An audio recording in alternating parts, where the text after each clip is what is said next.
All right. Good morning, PT Breakfast Club. Dave's out on a run. Did you get that on Instagram? I He's didn't see tagging me that. on. He's at mile 1 of something like a half hour ago. So Dave's Oh, probably wow. running back. Hurry up, Dave. Or he's the one person watching us live right now. What do you want to kick off with first? I didn't know this about Topgolf. I've been to Topgolf 2 or 3 times. You sent a video to us, and you were giving me the beats a second ago. Topgolf was designed to turn non-golfers into golfers. Feels like a smart idea. Did it work? Spoiler, I wouldn't be bringing up if it did.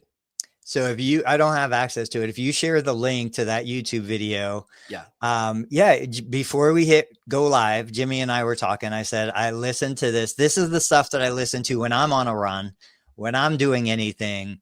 It's these like, did you know about business kind of stuff. When Topgolf first started, the original founders, they were totally failing at business. They were running up debt. They were using all of their personal savings. And the problem was they were trying to make Topgolf a way for real golfers to get better at golf. Nobody cared about it. Nobody wanted to do that. Eventually, they did the radio frequency. They gamified it. They eventually pivoted to, hey, maybe we're wasting our time. This reminds me of therapy. We're wasting our time forcing our ideal customer to want what we want them to want, instead of serving them what they actually want. And so eventually they pivoted to, okay, this is a sports bar where you can hit golf balls rather than this is a golf training performance center. Right. And that's when the idea blew up. All of a sudden, you could take somebody that's never hit a golf ball before. And if you think about it, like, I'm not a golfer. I will golf, but I am not a golfer. The only thing I enjoy about golf is smashing the ball as hard as I can, no matter where it goes. The drinks, the hanging out, like those are the elements, maybe the betting. And so you pull those things out, you package it in an appealing way, and you sell it to the consumer who wants to do that. So like you could take, what used to be a 4-hour event and sell it by the hour. You don't have to get carts. I guess driving the golf cart's a fun part. It's fun. So basically, long story short, they were failing until they found the formula that their customer actually wanted. Eventually, it was acquired by Callaway. Problem is, when Callaway bought it, they bought it with the intent that we are going to turn non-golfers into golfers. If we can convert even a fraction of them into actual golfers who are buying equipment, we're going to explode our revenue. It just never happened because those people don't want to be golfers. Right. I love going to Topgolf. I don't want to go golf. Is there a parallel here to Savannah Bananas? Because like, it's not golf, it's not baseball, but that for Savannah Bananas, they're solving a boredom problem. Right. And that's what Topgolf did. But like, how often are you going to do that? Like, Savannah Bananas is okay if you come out and see us once or twice a year. Topgolf needs you to come out once a month if they're going to be successful in a community. Or they have to raise the price. I think the underlying theme here is, what are the best parts? What's the 20%, that generates 80% of the revenue and profitability? What is the true product market fit? And let's just focus on that, So Dave is back. Dave, how was your run? It was good. I'm still not showered, but you guys come first, then shower and breakfast later. Smart man. Well, it's not smell-o-vision, so we're good. So I had a steal this strategy if you want to kick this off, or wait, we had something else we were going to talk about in the group chat. I always forget. Well, we were going to talk about Mills, but let's do steal this strategy. So the steal this strategy is a quick one, and it has to do with donuts.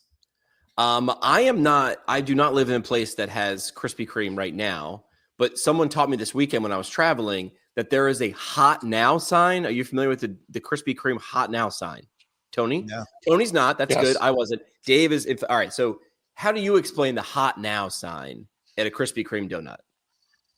So if it's lit up, I think more people potentially pull over because, listen, I'm maybe some family members say I have a sweet tooth. I don't go out of my way to buy sweet stuff, but Right. if it's there, You'll take it. I'm on the road with my family, visiting South Jersey, and like here, like a lemon icy cake, Yeah. So Okay, so the Krispy Kreme sign, if it's lit up, it's like it attracts the way that a bug zapper attracts bugs. It will attract a human that has had Krispy Kreme donuts that are hot, because there is a big difference between when they're hot off the press versus 6 or 12 hours later. Correct. So it is literally, quite literally, a neon sign that is in the window that is not lit unless they're like donuts are rolling off the line. So they're not making donuts as much as I wanted to believe the Dunkin' Donuts commercial. Time to make the donuts, right? It's quite literally a beacon. And then I believe this is a smart move if you have the app. Yeah, here it is. This is exactly what it looks like. It's hot now, but it's off when they're not making donuts. So you drive by and you're like, hey, bro, hot now. I'm picking up a dozen and coming back to the office. So they're pulling levers of psychology. And they're saying like, why is it? Why does it work? Scarcity. It's better hot. It's hot now, but in 20 minutes, it might not be. It quite literally is a Pavlovian trigger. It's the bell that is making your mouth water. FOMO and ritual. It's like, hey, I brought them in for the office. People like us do things like this. This is what we do. When they're hot now, we bring them into the office. And visibility. It makes the invisible visible. So how could healthcare or PT clinics steal this? And I wanted to do something with a rep counter. Imagine you had an analog. We're going to talk about analog and paper in a digital world with AI. But imagine you had a clinic. I got a buddy who has a clinic up the road on a decently busy road. And you had an analog counter, like the flip down counter. You could do a digital too, right? Digital billboards are expensive, but they're not that expensive. Could you have some sort of metric like squats, deadlifts? Could you have a group goal in the community to get to 10,000 squats in a month? And if we do, we'll help buy a new park down the street. So what you're doing is you're removing the black box mentality of there's a PT clinic over there. What happens? PT. You can't use the word in the definition. What's PT? I don't know. Stuff. They do a little of this rubbing and then they make you move and they do bridges. This makes the invisible visible, and I like it. It actually builds curiosity, especially for people driving by. What is going on in there? The best marketing you didn't have to pay for is you're having people do that. So the community challenge would be nice. 10,000 reps this month and we'll donate to a local cause. You're probably going to donate to that cause anyway, but now you're helping people help you earn that thing. And it makes the clinic feel alive. Like, could you have this hot now mentality? PT is happening here outside of the clinic. Bonus points is every time someone does something, YouTube is really great at this. When you hit a milestone, you get an email saying you hit number of views, but they frame it up in a badge for you to share externally, right? Which is so dumb. And even when I know the trick is happening to me, I still fall for it because I'm a big dumb animal. So how could you steal the hot now strategy from Krispy Kreme? My vote is make the invisible visible and put it out there somewhere. I actually like the digital version, right? Like posted on Instagram, but that's done so much. I like the analog thing. Like now bell bottoms are coming back in, kids. In 2 years, bell bottoms will be back in because they were in, then they were out, and then they're back in again. So that's my Stilvis strategy. I want to hear how Dave can roll that into a mobile kind of business. I know for me, like the easiest thing is always, create a team, whether it's an actual team or a virtual team, but group patients together. Hey, you're purple, you're black, you're blue. We're going to compete against each other. We're going to achieve so many steps, so many reps, so many pounds lifted. I think Strava and a couple other, apps do that kind of gamification. And then just run a monthly competition every 28 days, which team won this month. And if you do discharge a patient, then you fill that spot with another patient. You could even go to like what the NFL does. You could have teams draft new patients. Like imagine you're a new patient coming into a physical therapy clinic. You're scared, you're in pain, you don't have any connection to anybody. And all of a sudden you're up on the draft board and like teams are battling for you. And we want John to be on our team. And, you establish that culture. I think it's such a warm invitation into the community, but I would struggle to see how you do it in a mobile business. Yeah, I was thinking Tony would maybe not even like it and say jokingly like tallying up units like billable units, and for us mobile visits, like I guess it's more about visits and maybe less about reps because you can't group people together. I think the best idea so far from this is already what Tony just said about groups. There's something called The Athletic, I believe. It started in New York City. It was invested by Ann Malum. Ann was the one that sold SolidCore for like $80 million or something. She raised private equity money, and she invested in a company in New York City. It's like group fitness, but it's like if I sign up, I'm with the same people Tuesday and Thursday at 6:30 p.m. It's the same 6 or 8 or whatever people, and obviously it builds community, and obviously people know like if I'm out and I'm not there at the workout class together. So I think the grouping patients together actually would be a great idea. Then you could, maybe you could uh group people together based off of like conditions or diagnosis or whatever to make sure it's somewhat even or fair or whatever. But I think the group thing, like at Tony's clinic, Tony, do you think it would be, if you were to do this, would it be, groups of 2 or 4 or 6, or like what type of number would that even, like, how would it even make sense based off of like your volume? Yeah, it's totally arbitrary, but I would say groups of 4. 4 seems to be a good number. When I look at our patient volume, I look at the actual physical space, like how many people could we fit into the physical space, and these groups form naturally, so we have a non-covered maintenance program, a wellness program, independent exercise, whatever you want to call it. But these little subsets of individuals, we have our Tuesday morning 9:30 to 10:30 a.m. group. They come together, they socialize. Some of them are neighbors. And then we have a different group on Monday, Wednesday, Friday mornings. We have a third group Tuesday, Thursday afternoon, and a fourth group Monday, Wednesday afternoon. So they naturally kind of congregate and come in together. And once they've started seeing each other for a while, they're like, hey, where's John? Where's Dave? Where's Mary? But it seems to me, just based on my experience, groups of 4, probably ideal. I would do 20, 30-minute sessions. I'd get them out of here. I shared that video with you guys. I don't know if we want to show it, but the one of the features mentioned in that video, besides all the innovation and technology, a 10-minute session. Like, I don't even remember the name of the company, but the girl was like, yeah, in 10 minutes, I get my workout in. People don't need 60 minutes. It depends on what you are selling. Top Golf became more popular than golf because you could do it in less than an hour. You could leave whenever you want. You could hit the balls and go. You don't have to be committed to a 4-hour, 18-hole course. I played a 6.5-hour round this week because of rain, and it was a charity tournament, so we're backed up a little bit. 6.5 hours. Listen, I like golf. If golf had 12 to 14 holes, I'd be more apt to play. When I hit like 15, I'm like, I turn to my best friend most of the time. I'm like, how many more holes we got? And he's like, he'd play 36. I want to play 9, right? And I think more people are probably like me. Yeah, but I'll play 9 on an executive. I would rather do 6. 6 holes on a par 3. I'm in heaven. Like, let's go get a drink now and hang out. There's the tournament we do. It's the PT Breakfast Club Invitational. 6 holes.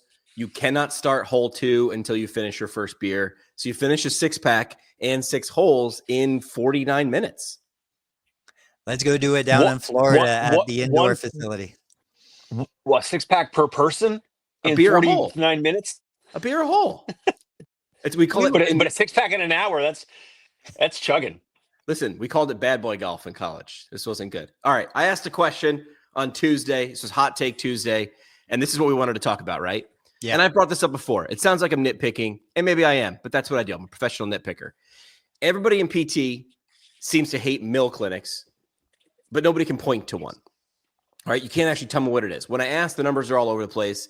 Is it the number of locations, the volume of patients, or is it vibe? Is it cookie cutter, right? So is it objective? Is it subjective? Do you only know it when you see it? If so, hey, touch your ear when you're in front of one. Show me one. I don't know what it is. So I was like, okay, let's create a checklist. Is it number of locations, patients seen per hour by one PT, average time spent per session? Everybody's in love, or for a while, I feel like they were in love with the one-on-one for an hour. Is it using text or aids? Is it plan of care driven more by insurance? Like, what is it? And then how many do you need to check off of a list before you're deemed a mill?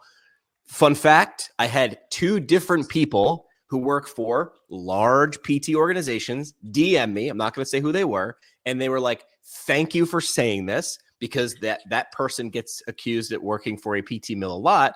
And they're like, but you can't tell me what it is. So they agreed with me. Of course, now they're getting called, this spade is getting called a spade, right? I don't know if they're a mill because I can't identify one. When you hear these questions, you guys are sort of opposites, right? Mobile, one-on-one, cash pay, New York City, and then Tony's brick and mortar, Ohio. What is this question, or what does this problem set off for both of you? Dave, why don't you go off?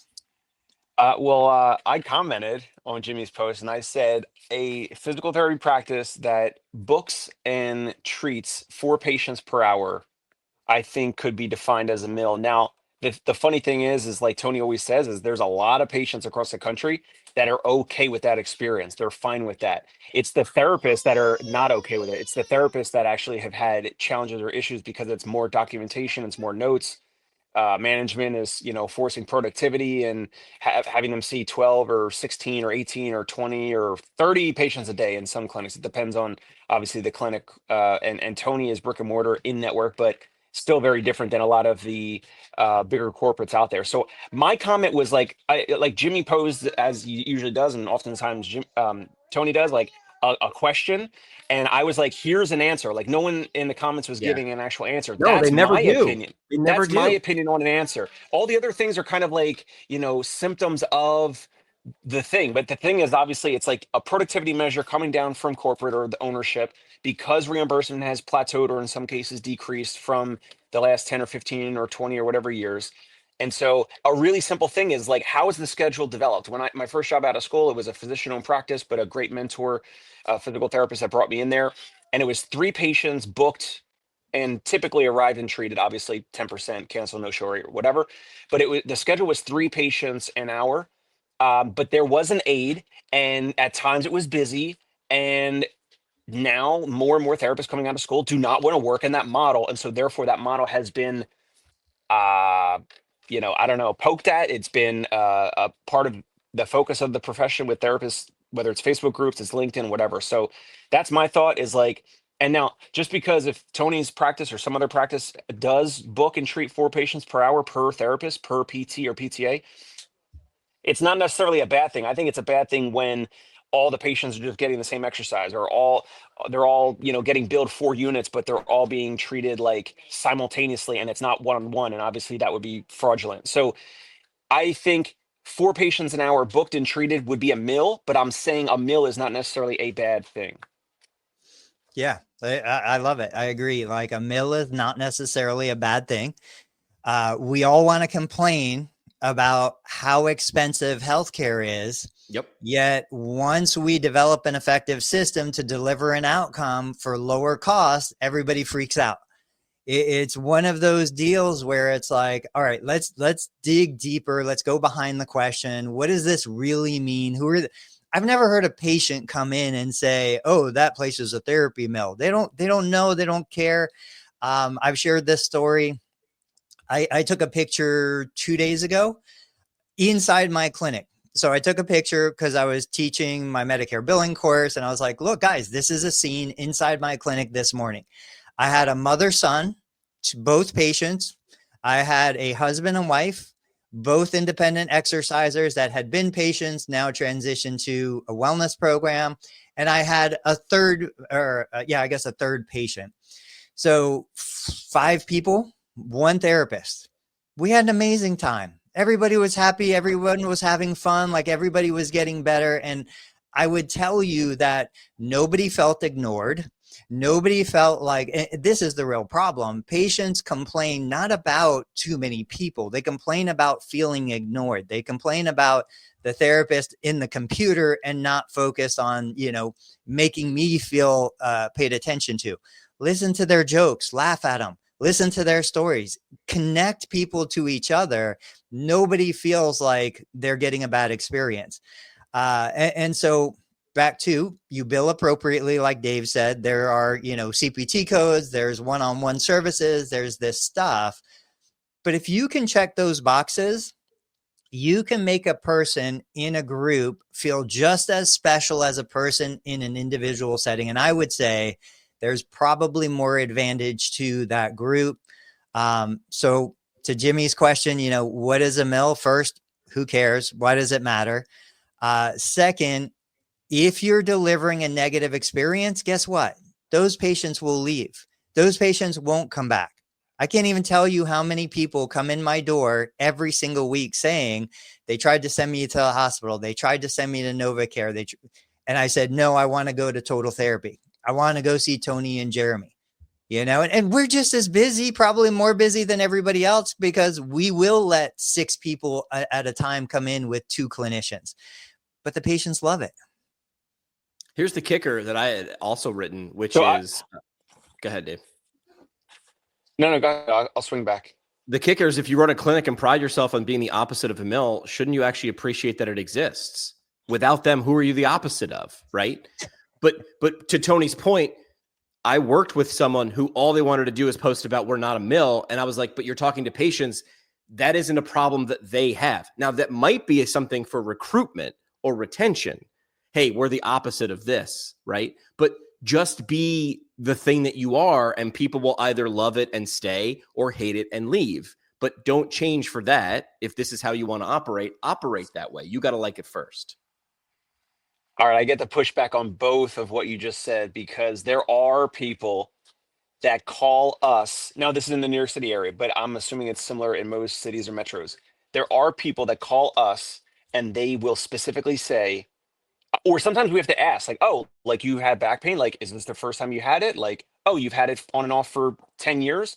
What else have you done for it? Like, what other providers, procedures, what have you done? And if they say physical therapy, so you had physical therapy, like, why aren't you calling them? Like, I'm curious as to why you're not going back to where you were before or whatever. So some people will either directly or indirectly call us and say, I'm not going to that outpatient office, and they'll mention names. And sometimes they don't want to mention names because they don't want to, bash people or whatever, but they will say, I'm not going back to that office because it was busy. It was a frenzy. They don't always say the word mill. A factory, patients, the layman term is factory. They'll say there were too many patients. I want more attention. They weren't giving me enough attention or treatment or whatever. And they were treating 3 or 4 or more patients per hour at the same time as me. So I'm pushing back on both of you, because there are at least folks that have had physical therapy elsewhere that then go on Google or Yelp or whatever. They find us online, or they ask their physician, and then want the one-on-one experience. So there are some folks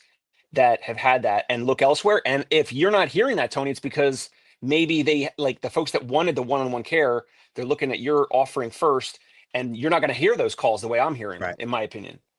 I agree. Confirmation bias, like, absolutely, no doubt. You're going to get the people that want the one-on-one attention, just like the manual therapy. Again, you're going to get the people that want manual. They want hands-on. I might get the people who don't care about it, don't even know about it. And that's the whole idea behind find the gap in the market and go fill that gap. When I was doing a lot of rehab for patients that had fibromyalgia and other chronic conditions, we tended to do more one-on-one private, office, like go in the exam room. Today, I haven't been in an exam room for like 10 years. It's just understand the audience you're serving and double down. You have motorcycles in your exam rooms. That's right. Makes complete sense. Water finds its level. Like, people will like and dislike, and that's good. I think that's good. It's choice. Right? And the choice is what, we should, I don't want to get political. Choice is what we should be protecting in this example. Like, if you don't want to do what I do, awesome. Don't freaking do it. I don't care. That's less competition for me, but let me do what I think is best. Let me deliver a 10-minute visit. I don't know if you guys saw it. I'm curious to hear your perspective. Let me take a new patient phone call and convert them into a telehealth visit while they're on the phone to make that a billable event. So I'm not giving away that time anymore. And the people who don't want to do telehealth, don't do it. It's good. Like, who cares? But if I can offer a quick solution to somebody who's suffering right now and never be in person with them, I think I have the right to do that. Agreed. Did you guys see that post? What are your thoughts on that post? I didn't see the post. I want to talk more about it. Like, are there any other practices that do this, Tony? That, I mean, corporates, To I feel like my they should be, knowledge, let they me should be break it doing it. down. Why wouldn't they do that? Let me break it down kind of like I did, and then you guys can tell me what you think. So the whole idea is Medicare continues to pay for telehealth through the end of September 2025. Unless the laws change and extend, we lose that ability end of September 2025. When a new patient calls my clinic, and the comparison I made in the video is I said, look, imagine you've got a toothache. You call the dental practice. You're like, my tooth is killing me. Oh yeah, that's a different version of the same thing, but my tooth is killing me. The dentist can't get you in for 72 hours, but the person on the phone says, Tony, just hang on. If you want me to get Dr. Dave, the dentist, on the phone, switch to a video call. He can take a look at your situation and give you some recommendations for temporary relief. You'd take now, it. I was talking to Michael Derry last night. Michael wrote a book. He's working on getting it published about sciatica. I think Dave Kittle, you're probably in this world. There's probably things you can do for somebody suffering from sciatica who went to the emergency room, nothing they could do to help them, got them discharged with muscle relaxers and pain meds. And if they got on a video call with you, even if it wasn't as good as seeing you in person, they couldn't get your magic fingers, you could probably give them 2 or 3 things to do to manage the symptoms. So Absolutely. with Medicare guidelines the way it is, like absolutely right now, we could go from a voice call to book an appointment, send them a link, because most people are calling from a cell phone anyway. Send them a link, switch them to a video and audio live chat or live call, which is on a HIPAA compliant platform. And now that becomes a billable evaluation. And when you look at the Medicare guidelines, CMS Chapter 15, Section 220, it says very, very clearly, all you need is a diagnosis, sciatica, shoulder pain, whatever, and a functional assessment. John, can you bend over and put on a sock? No. Okay, my functional assessment is done. Now let me give you something to help the sciatic pain right now, and then I'll be at your house tomorrow, in a couple of days, whatever you need to do. You know, like this, nobody is doing it. Nobody is considering it. Nobody is talking about it. I've shared this idea for a long time. I don't do it, disclosure, just because I'm too busy. But there are a lot of practice owners, new startups, small independents that are not too busy who could be doing this right now. Thoughts? Dave probably hates it because it has to do with a Zoom call. I think he loves it because he can use his knowledge. We did this, or I did this during COVID for folks that were like too far away outside of the New York City area. Jimmy, what do you think? Dave, you're cutting out a little bit. The audio is cutting out. I think. Yeah, I mean, we did it, but we would charge like at that time $250 up front, so they would have to have already paid $250. Yeah, and that's reasonable. I mean, it's an emergency situation. I need help right now. If Medicare didn't cover it, it would be a self-pay service. Agreed. Yeah. I mean, this is increasing to access, and the audience is going to decide. The water is going to find its level. If people hate this idea, your phone will stay silent. If they like this idea, it'll ring, or somewhere in the middle, right? Is this going to be only, right? The quote I used just the other day, only a Sith deals in absolutes. That's Obi-Wan Kenobi. I know you're Star Wars fans. So I don't think it's an always or a never. I think it's when it fits. It's really, really great. And then the next layer to this is imagine the rapport, imagine the relationship, the trust that is built right then and there, because this person has a real problem with real urgency. And you're like, hey, I realize I can't make it, get you in person right now, but I can help you a little bit. I can help you for now. And then when I'm in person with you, then we can take care of this permanently. Like that's a patient for life. That is somebody that is going to be so like deeply indebted to you because nobody else is even considering this. But this is an idea that can go out to any service professional, plumbers. Hey, I got a leaky sink. Well, it's not an emergency. I can't get out there for a week. Sure. Switch over to a video call. Show me the sink. I'll tell you what you can do at home on your own to at least temporarily fix the problem. And then when I come out there, I'll fix it permanently. Like my car is, making this weird noise. Well, let's switch over to a video call. Let me see what's going on. Let me hear it. Let me look at it. Okay, try this, and this. I'll get you in next week. Like, everybody should be doing this across all services. Computers will create a paperless world. I heard that in second grade when I first was brought into computer class in second grade, and we sat in front of a bunch of like Macs. And yet we're going to crack up because Tony just got a call from a local doctor's office right across the street, a hospital-owned primary care physician group, and he asked for paper referral pads. What did I miss in the story? So real quick, backstory, I've always done paper referral pads. I've done group referral pads. So like I'll get all the physical therapy providers within a geographic area, put them on my referral pads at my expense, send them to the doc office. I've done lots of different kind of things like this. And I really started to feel like, all right, it's probably, run its course. Nobody cares about this anymore. A couple of years ago, I quit sending the pads out. And so yesterday I'm sitting here at lunch, the phone rings. I know it's the doc group next door. And I'm like, I don't want to answer that. Either they're requesting medical records or they want to schedule an appointment, and I don't want more patients. So I let it ring. It went to voicemail, but they didn't leave a message. 5 minutes later, rings again. I'm like, all right, I got to be a big boy, put on my big boy pants. I answer the phone and they're like, hey, can you send us over more referral pads? We've got patients, and we ran out. I was like, oh, okay. I send my son, who's doing a summer internship with us, across the street. He drops them off. The point in that story, though, is these guys are all hospital-owned physicians. They're great physicians. I've known them for years.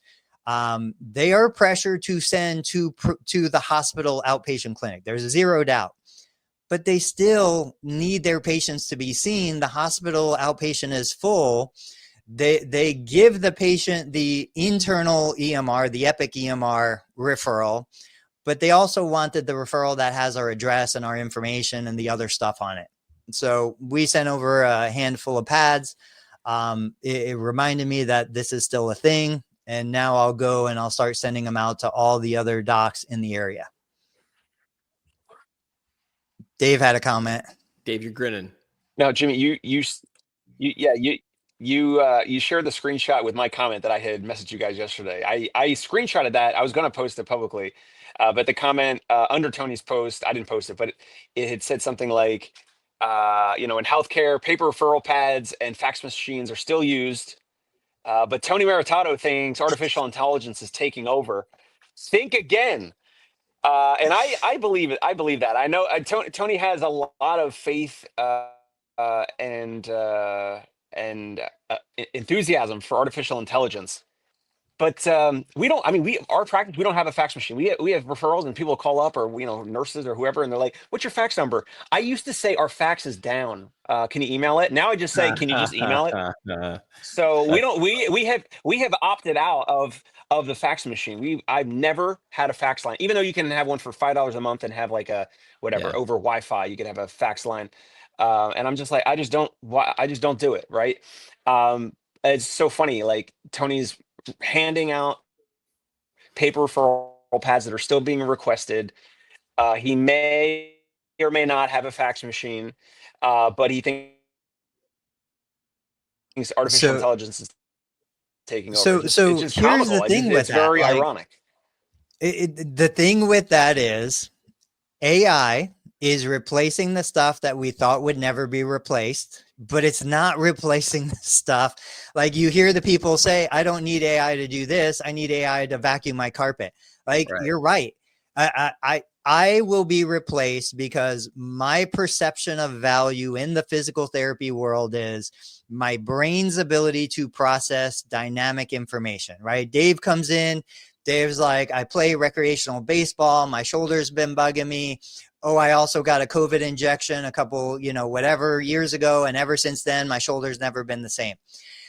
Making the connection between the chemistry and all the other stuff, Dave came in thinking it was something related to mechanical pathology. I think it's more chemical pathology. I thought that was safe. That's gone. Like that is what AI is going to replace. What AI is not going to replace is the human who rubs Dave's shoulder while Dave tells him jokes and he laughs at those jokes. Like, those are the things. So the fax machine, it's 1987 technology.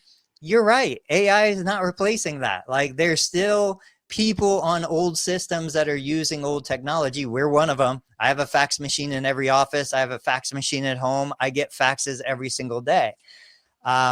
But what AI is replacing is the stuff that we thought was irreplaceable. Our intelligence, our analytical sense, our ability to put pieces of a puzzle together. That's gone.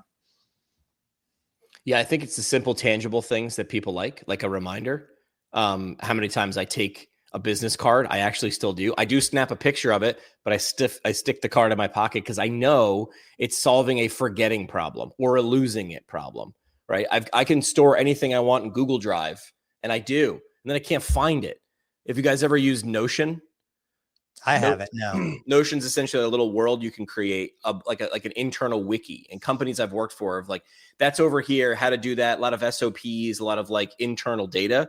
And I, use the phrase, and I don't know, probably not the first person to use it. I'm like, it's in Notion. The answer kept being, it's in Notion. Hey, does anyone know how to do this? It's in Notion. I'm like, yeah, but Notion's an ocean. Like, I know it's in there, and I'm here for you. Can you tell me how to do it, or can you point to where that thing is? Because I looked there already, and I can't find it because it's in a sea of everything.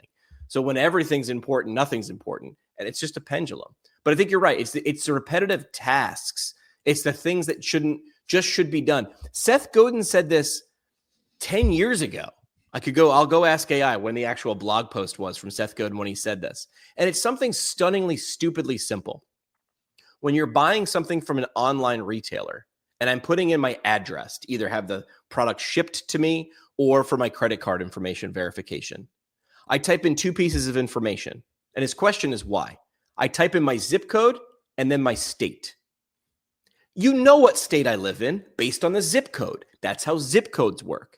But no, I've been across very few websites in the last 25 years of buying stuff online that actually just ask for the zip code and will auto-fill the state.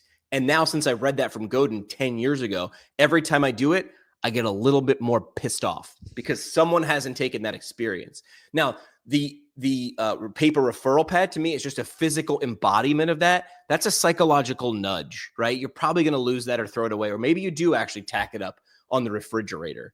But I think it's a yes and, right? Is AI going to take over everything? No. Hopefully it's the repetitive tasks or filling in what state I live in after I tell you what zip code I live at.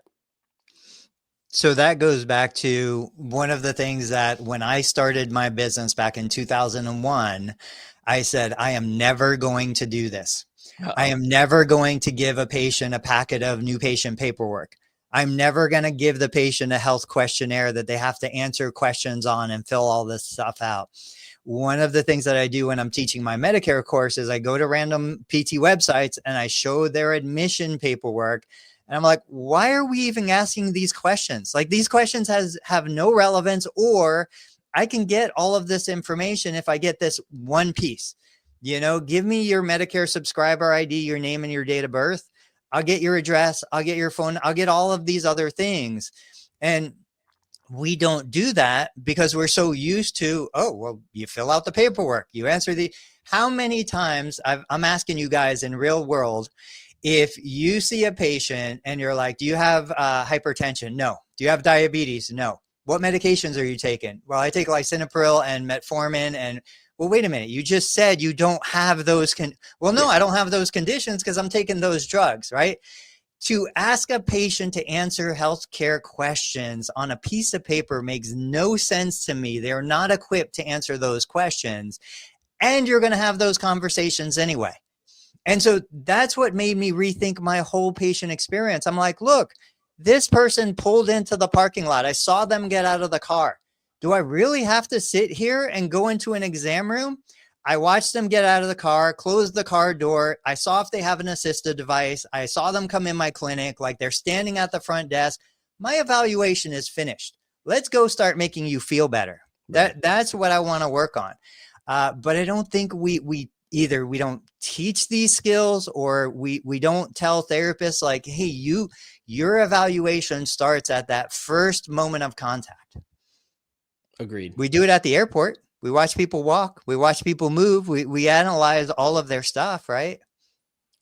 The question is, well, I think the question is, how does this change? So how does that change? How does that model change? If this is the way it's always been, and these are the things that are always required. I mean, Craig's pointing out HIPAA makes fax or e-fax necessary for plan of cares when clients use insurance. Like, so is it chicken or the egg? Like, how does this thing actually change?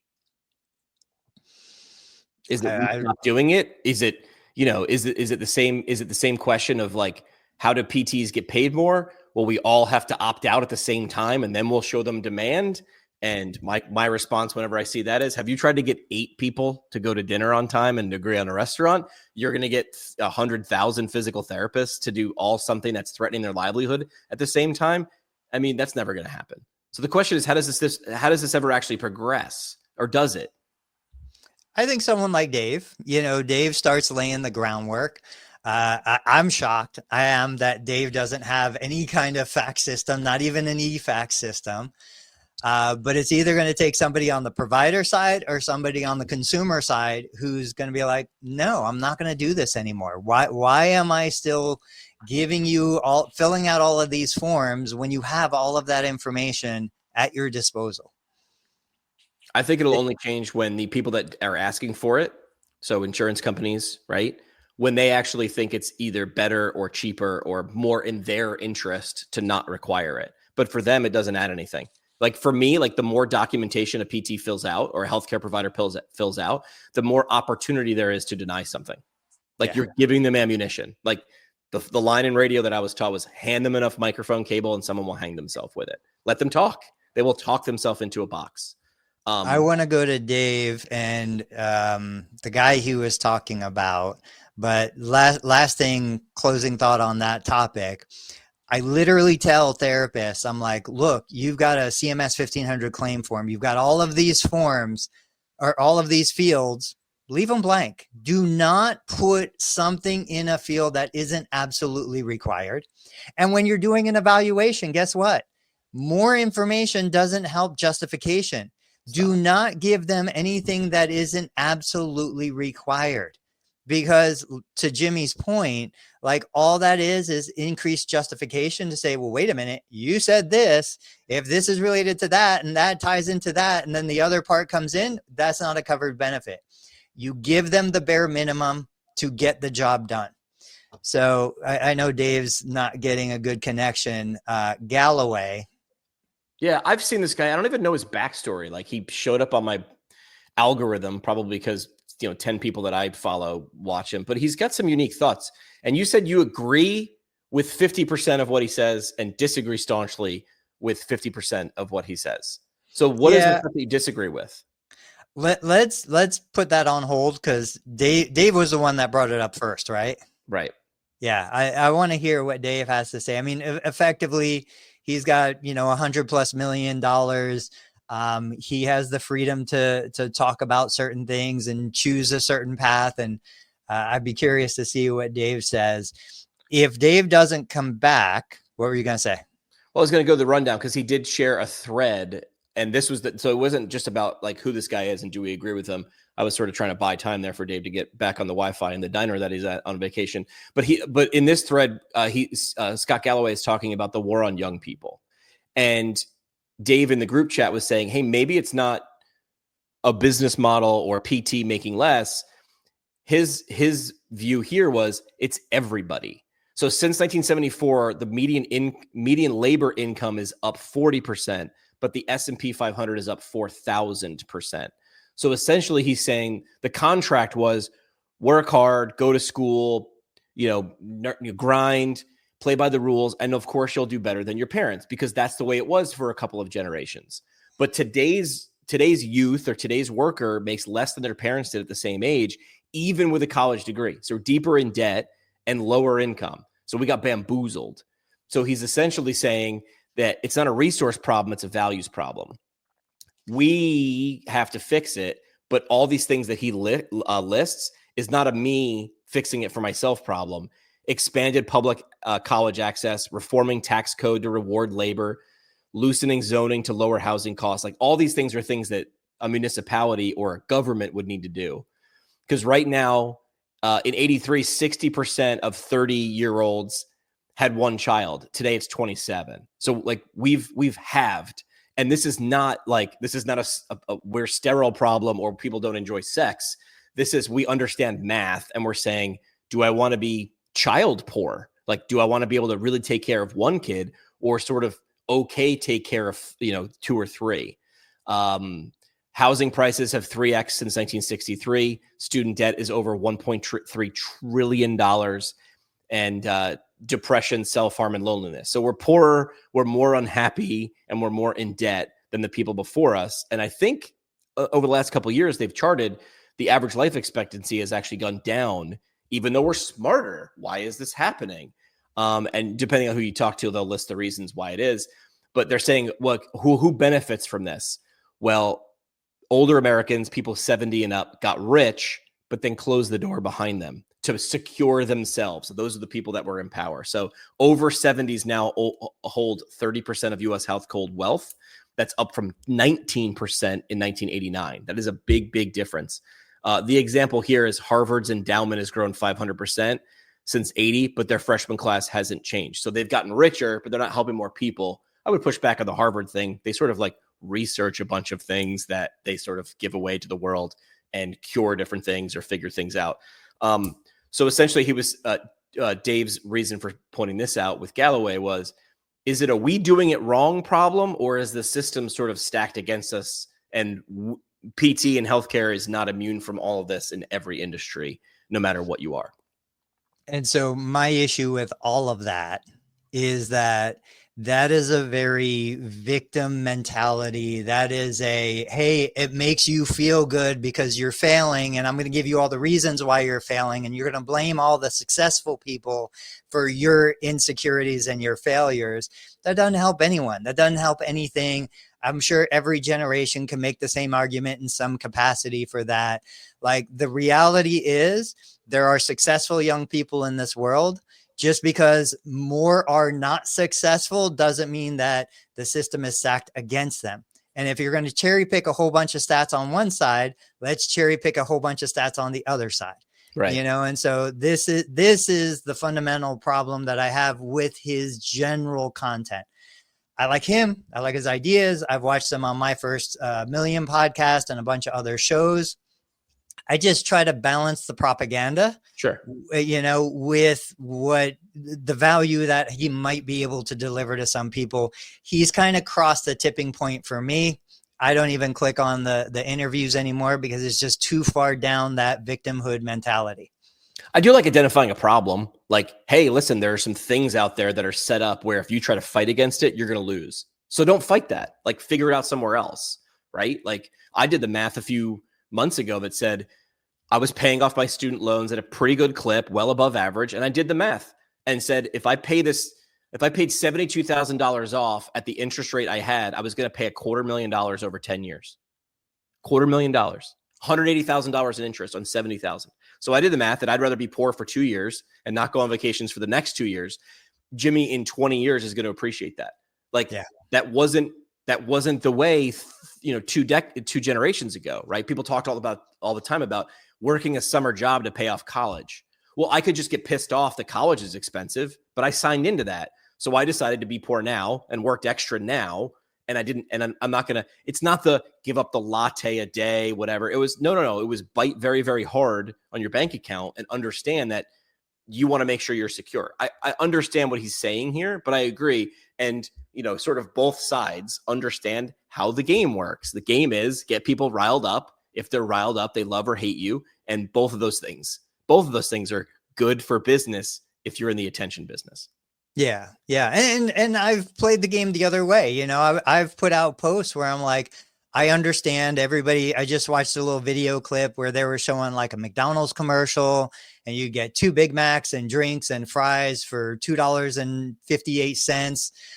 Now it's $25.68, But on the flip side, I was also the person who spent $7,000 on 100,000 words of content in 2023 that I can now get for $20. Like there have been some, yes, my house today is worth double what it was when I bought it in 2006. That's horrible if I want to buy a house today. Right. But on the flip side, there is access to AI and other technology that now I can run a clinic just as profitably with 3 people that I used to have to hire 10 people for, so there's always going to be opportunities, and we see it all the time. We see young people that are doing things, generating millions of dollars, that are no smarter than anyone watching this show right now. They just chose a different path. So we can acknowledge the golden handcuffs. We can say, look, I spent a lot of money on my college degree. I know that I've got these responsibilities, but if finance is important to me, financial security, financial independence, then maybe I'm going to go where the money is. And then I can come back to the thing that I'm passionate about. Like we all have to clean a toilet at some point. Nobody loves cleaning a toilet, but it's just something that needs to get done. So go do that and then come back to the thing that you love. You had a post the other day about love. And the way to get work-life balance is to work on something you don't care that much about. And that pissed people off. Tell me why you wrote it. And I sort of agree with you. Yeah. How all this fantasy about like, do what you love and you'll never work a day in your life. Total BS. Like the best professional athletes spend the majority of their time doing things they hate just so they have a fraction of the time doing something that they love. But, if I don't want that emotion to control my existence, like the highs and the lows, if I want to cut some of those peaks and troughs, you do something you're good at, but maybe not something you're crazy passionate about. Like I'm good at this, whatever, accounting. I've got a mind for organization. I don't love accounting, but I can do it. I can do it well. I can make a great living at it. So I spend my time making my money in accounting, but then on the side, I have my passion. I always say cooking. I love cooking. I cook every day. I cook 3 meals a day. I'll cook 6 meals a day. I would never want to open a restaurant because I will immediately hate cooking when my mortgage and my livelihood is tied to cooking. And I'm not cooking because I love cooking anymore, but I'm cooking to make money. That is the worst thing to possibly do. Right. So if you love helping people, maybe helping people for money is not the thing you should do, and go do something else to fill the bank account. I told this story before. When I was in college, I was like, what's cool? Bars are cool. I want to own a bar. And my Uncle Frank owned a bar. And I don't know if it was brilliance, genius, or just sheer accident that he said, well, hey, summer between junior and senior year, I was interning at K-Rock where Howard Stern was an intern because I was also like, maybe radio. And I did both for a summer. At the end of the summer, I had a ton of fun doing both jobs. But at the end of the summer, Uncle Frank came to me and goes, so what are the thoughts on owning a bar? And I said, I want to go to bars. I think I want to go to bars. I want to hang out at bars for a little while and then go do other stuff. And that's what I wanted my outlet to be. Even though, at the time, it was a pretty lucrative job to just be a bartender. It's a cash business. Cash was right in front of you. By the end of the night, you got paid every night on time. And even though I was like, 20 years old, knowing I don't want to be doing this when I'm 41, and to get what out of it, what I would need, I'd have to put so much into it, I wouldn't get enough out of it. I said, not my thing. So I went and did another thing. Did I ever tell you about my mom's nightclub? No, your mom at a nightclub? Yeah. So this would be an interesting story for everyone. I've had such a random existence throughout my life. There was a phase. So my mom came from South America. She was the first in her family. She immigrated to the US. She got a job in Queens, New York, and then kind of grew and bought real estate. And this was a teenager coming, didn't even speak the language. So this was kind of her by nature. She always loved business, was always an entrepreneur. Her dream had always been to own a Spanish nightclub. And so once she had kind of gotten out of the fashion industry and what she was doing for most of her life, she bought a restaurant down in Bradenton, Florida. It was a huge building. They converted it from full-time restaurant with a full liquor license into a Latin nightclub. And she tried to do what she thought everybody did. You're open 7 days a week and you do all these things. And she was like, no, that's not working. She got rid of everything. She went to only one night a week. She could fit about 600 people in the building. She charged a $20 cover so that she had kind of a higher level clientele, but no glasses, no bottled beer. It was only canned beer. You only had 3 choices. It was like Corona, Bud Light, and something else. All mixed drinks came in plastic cups, so nobody got into fights and people weren't getting, cut with glass. Sure. She hired a couple local police and had a security team. And I mean, it was just printing cash. I remember growing up as a kid, she'd be like, hey, can you get me something out of the closet? I'd go in and it'd be a stack of $5,000 in 20s just because she had so much cash everywhere.